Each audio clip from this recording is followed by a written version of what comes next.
What is a legitimate constraint that the government can put on research that it funds versus one that is, Well, to not? take the most extreme example, in the early 1960s, there were universities like the University of Alabama that just would not admit African American students. Right. And the federal government said, not only are we not going to fund you, but we're going to send soldiers down. Right.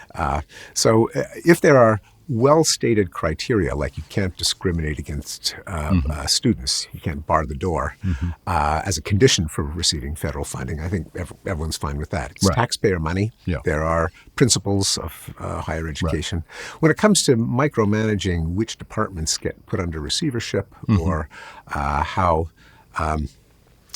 disciplinary procedures are going to be handled bureaucratically, then that kind of micromanagement is, we think, an unwarranted intrusion. Is that what's on the table when Trump's Department of Education says you can take this money and you will you'll follow these procedures for, say, like Title IX sexual assault charges, which was under the Obama administration. Right. Yeah. So how is this categorically different what the Trump administration is demanding of universities, or is it kind of what the government is always doing? There is some overlap. So, and there was protest when the so-called Dear Colleagues letter from the Obama administration on the prosecution of sexual misconduct cases came, especially from our law school, which knows a thing or two about due process and has some commitments that things like confront your accuser, know what the charges are, have access to representation, and they pushed back. They ultimately lost,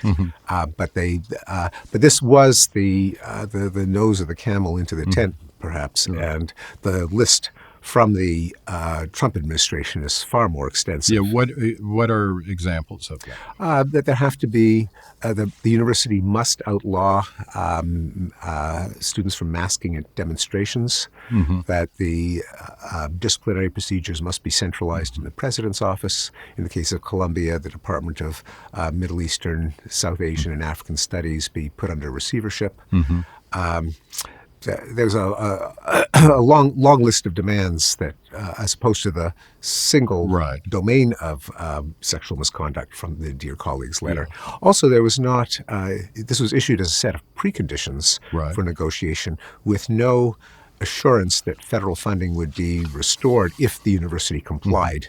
So this really was extortion rather than how is Harvard going to respond? Because they haven't quite responded yet. I mean, I guess Columbia folded. Which, as predicted, wasn't good enough. They didn't. This is, I think, a closely guarded secret.